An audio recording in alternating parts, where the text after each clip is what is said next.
let's talk about some strategies for staying centered. What do I mean by centered here? I don't mean that we are a Zen master. I mean that we are in control of our feelings and emotions, and that we are in the driver's seat of those. We're able to think about decisions before we make them, and we're able to make them rationally and not from a place of fear or a place of panic.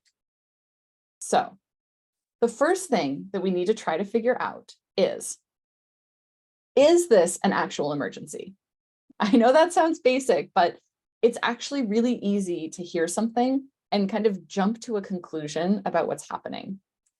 If we instead, we can stop and gather more information and ask questions, we might discover that what we thought was an emergency is not an emergency at all.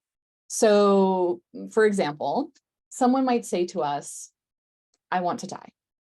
And in our minds, we jump right into safety planning. We're assuming that person is going to take their own life.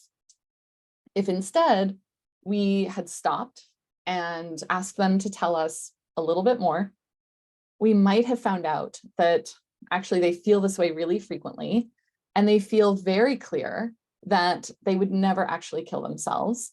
It's a figure of speech that they use, and they aren't suicidal at all. I have had this personal situation happen to me. These are the kinds of things that can happen. If it is an emergency, and also if it isn't an emergency, right? Kind of in either case, the next thing that we really want to try to do is slow things down. The other person's energy or our own worry or fear about that situation may really cause us to feel like we need to act quickly.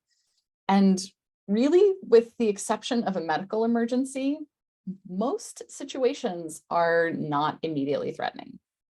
Even someone who's highly escalated or agitated, who is walking around yelling, may really just need someone else around who is calm. So the more that we can kind of catch ourselves when we have that impulse to just jump right into action, the better.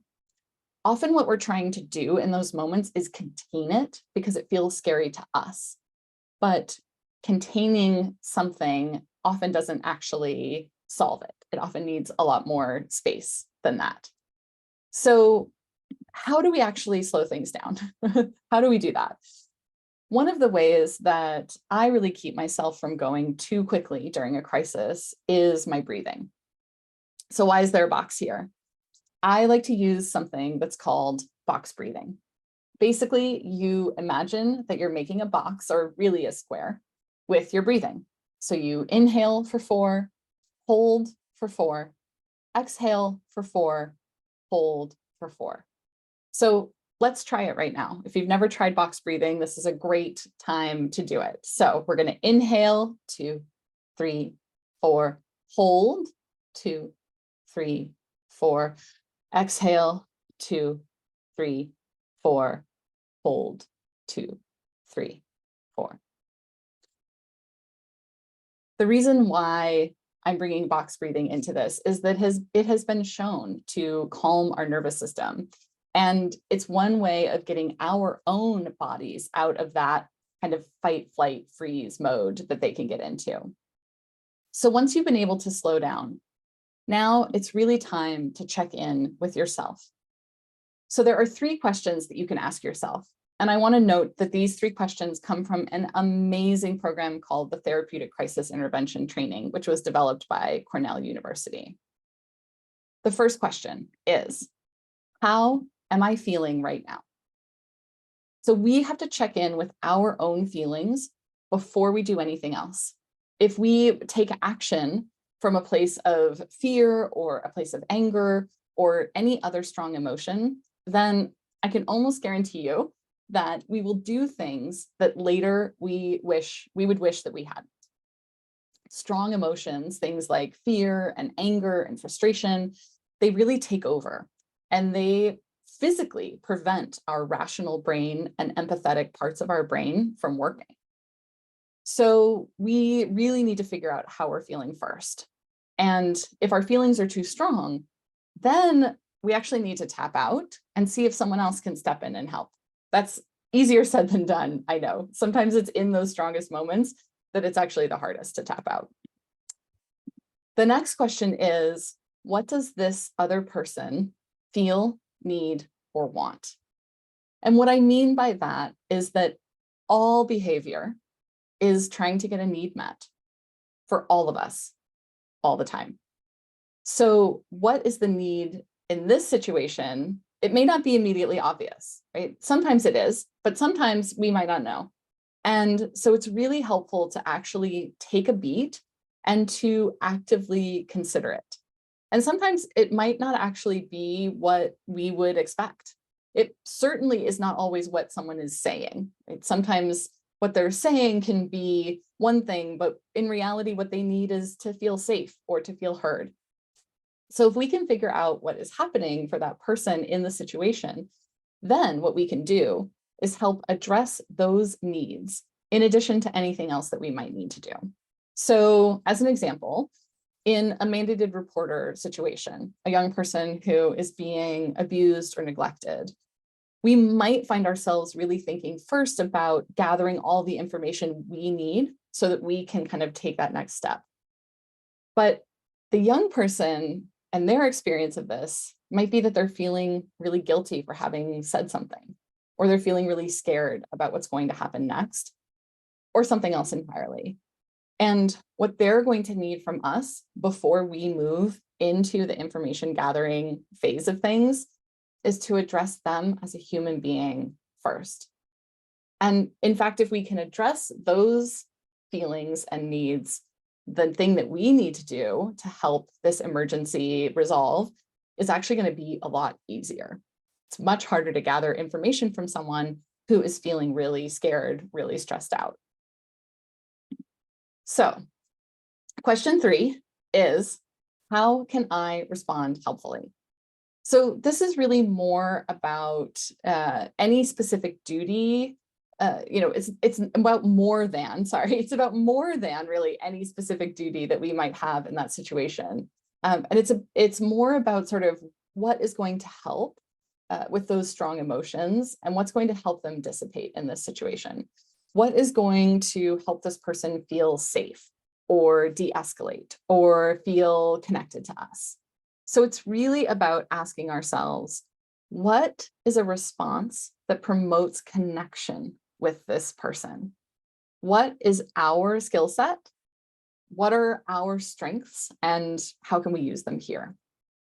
So the idea behind these 3 questions, how am I feeling right now? What does this person feel, need, or want? And how can I respond helpfully? It's really that we're asking these of ourselves when we first realize what's happening before we've said or done anything. And I know that can feel weird, like things need to happen. I'm taking a minute to ask myself these questions, but I promise as you practice them, you'll get better at going through these in your head quickly. And it's also okay to tell someone that you need a moment and really take that moment. We want to slow things down. So those are the 3 questions. Some other things to be thinking about. You can ask for help. I know sometimes this can feel hard, but I really hope for all of you that you are in an environment where you can ask for help. Sometimes I think we don't ask for help because we worry what people will think if we do, but it's all in how we frame it.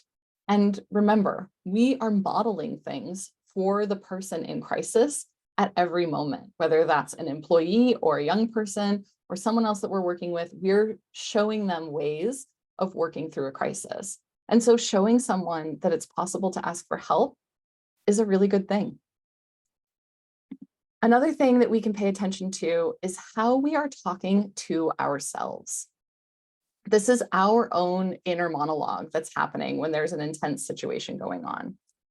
Are we saying to ourselves, oh no, this is really bad. I've never handled anything like this before. And what if I mess it up? Oh my God. Or are we able to catch ourselves and say something like, okay, I got this.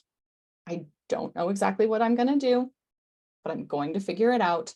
I can do this. Self-talk makes a huge, huge difference in helping us regulate our emotions. Lastly, how we think about our own role is also really important. If we think of ourselves as the superhero coming in to sort it all out, that's a lot of pressure on us. And honestly, most of the time, it is not our role. In a lot of situations, what we're more like is the person spotting someone at the gym. The other person is doing all the heavy lifting. We're maybe there to provide some guidance or some assistance.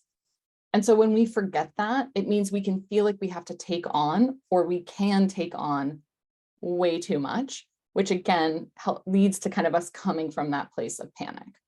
So getting really clear about what our role is and what we can do will also help us stay centered.